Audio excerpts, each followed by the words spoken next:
आप सभी को हमारा प्रणाम। जैसा कि आप जानते हैं कि हम सत्य कोचिंग से यह वीडियो बनाते हैं। आप हमसे भली भांति परिचित हो चुके हैं। अब मेरा नाम है मुन्ना और आइए आप लोगों के लिए एक सवाल लाए हैं जो बोर्ड में 100% पूछेगा, क्योंकि हम ऑफलाइन में सारे सब्जेक्ट को पढ़ाते हैं। तो उसी कड़ी में एक छोटा सा क्वेश्चन आज हम बच्चों को लोग पढ़ा रहे थे तो देखने में आया, जो कि बहुत ही सरल है, मगर अधिकांश बच्चे इस सवाल को देखते हैं और सोचते हैं कि यह वृत्त और त्रिभुज से मिला हुआ क्वेश्चन है तो बहुत ही हार्ड होगा। मगर देखिए कितना सरल क्वेश्चन है, इसको आप देखिए समझ जाइएगा। देखिए क्या क्वेश्चन कह रहा है आपके लिए। दिए गए चित्र में x का मान बाबू आपको कह रहा है निकालने के लिए। क्या कह रहा है, तो दिए गए चित्र में x का मान ज्ञात कीजिए। सवाल देखिए x कहाँ है, यहाँ देखिए, ये जो यहाँ से लेके यहाँ तक है ये क्या है, x का मान है। आपको इसी का मान निकालना है। क्या करना है, इसका मान निकालना है। अब देखिए कितना सरल है। एक कंसेप्ट हम अपने बच्चे को खास करके पढ़ाते हैं कि जब वृत्त चलता है उस समय कि ये वृत्त है बाबू, ठीक है, यह एक बाह्य बिंदु से एक टेंजेंट खींचा गया है और यह एक दूसरा टेंजेंट खींचा गया है। हमेशा पढ़ाते हैं तो किसी बाह्य बिंदु से खींचे गए वृत्त पर जो टेंजेंट होता है ना बाबू, तो ये दूरी हमेशा बराबर होता है। अगर मान लीजिए ये x है तो ये भी दूरी x होगा। अगर मान लीजिए यह 5 है तो ये भी दूरी क्या होगा, 5 होगा।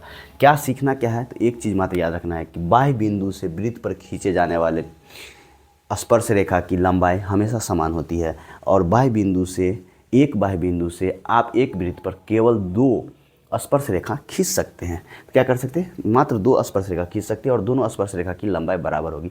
इस वृत्त को ज़्यादा टेंशन में नहीं लेना है। अब देखिए यह एक त्रिभुज है आपका जो क्वेश्चन में दिया हुआ है और ये वृत्त इस तरह से बना के दिया हुआ है। हम बताएं हैं कि दोनों भुजा क्या होगा, हमेशा बराबर होगा। ये भुजा और ये भुजा बराबर होगा। बस इस कंसेप्ट का आपको यूज करना है। देखिए ये A है, ये B है और ये C है ना, C है। इसमें देखिए ये 3 दे रखा है, ये 4 दे रखा है और ये 10 दे रखा है। कहिएगा गुरुजी यहाँ 10 दे रखा है, ये 3 दे रखा है, 4 दे रखा है। आपको अभी पढ़ाए हैं कि बाह्य बिंदु से खींचे गए वृत्त पर स्पर्श रेखा की लंबाई बराबर होती है। तो देखिए यहाँ से बाह्य बिंदु से खींचे गए वृत्त पर ये स्पर्श रेखा की लंबाई बराबर होगी, तो ये 3 होगा बाबू, तो ये भी 3 हो जाएगा। अब कहिएगा पूरा मान 10 दे रखा है सर, तो 3 है तो ये कितना हो जाएगा, ये आपका 7 हो जाएगा। कितना हो जाएगा, 7 हो जाएगा। फिर याद कीजिए बाह्य बिंदु से खींचे गए स्पर्श रेखा की लंबाई बराबर होती है। जब ये 7 हुआ बाबू तो ये भी आपका क्या हो जाएगा, 7 हो जाएगा। इतना समझ में आ रहा है। फिर पढ़िए, बाह्य बिंदु से खींची गई स्पर्श रेखा की लंबाई बराबर होती है। बाह्य बिंदु से खींची गई स्पर्श रेखा, तो यह बाह्य बिंदु है, स्पर्श रेखा खींची गई दूरी बराबर होती है। ये 4 है बाबू, तो ये 4 हो गया। क्या हो गया, 4 हो गया। अब ये दोनों को जोड़ देंगे क्योंकि यहाँ से इधर 7 है और यहाँ 4 है, तो 7 4 कितना हो गया, 11 हो गया। और यही मान आपसे पूछ रहा था कि x का मान ज्ञात कीजिए। यही था आपका x। देखिए बहुत ही सरल था ना। आप इसको x का मान कितना, 11 आया। ऑप्शन नंबर B मार दीजिएगा। बहुत ही सरल है। पढ़ने का और पढ़ाने का कंसेप्ट जानना पड़ेगा। बाद बाकी बहुत कुछ हार्ड कुछ नहीं है क्लास 10 तक के लिए। बस आप जिस लेवल में हैं उस लेवल से आपको पढ़ाना पड़ेगा। अभी भी कुछ नहीं हुआ है। अगर आप हमसे जुड़ना चाहते हैं तो जुड़ सकते हैं।